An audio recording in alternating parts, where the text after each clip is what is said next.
Let's go straight to a top story at this hour. The route is set and Iran seems to be sticking to it. Tehran has announced that it will be now enriching uranium beyond the limit that was set so far. That limit was set as per deal signed between Iran and the world powers in 2015.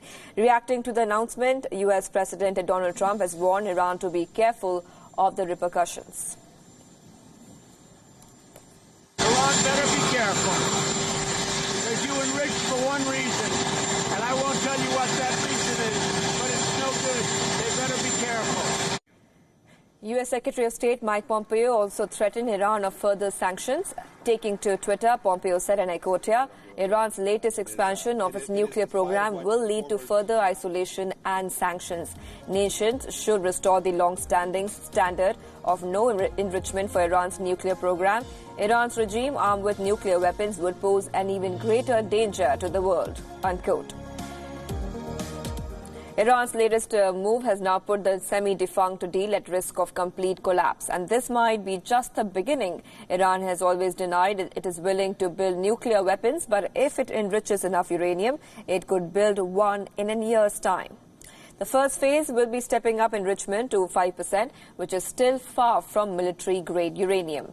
But if nothing changes, every 60 days, this enrichment process will step up, putting Iran increasingly closer to obtaining military-grade uranium.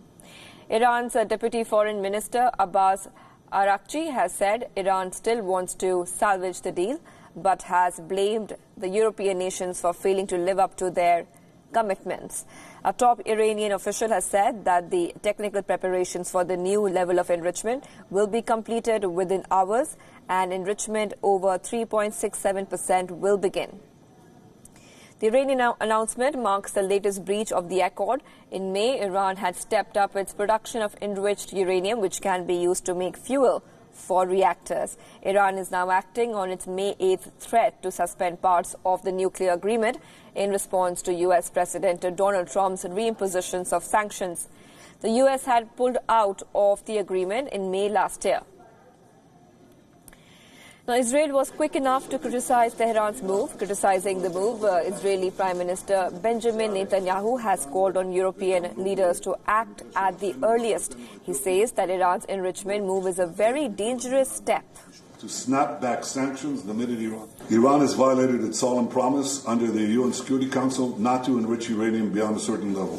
The enrichment of uranium is made for one reason and one reason only. It's for the creation of atomic bombs. The leaders of the P5+1 promised and committed themselves to snap back sanctions the minute Iran did that. It just did.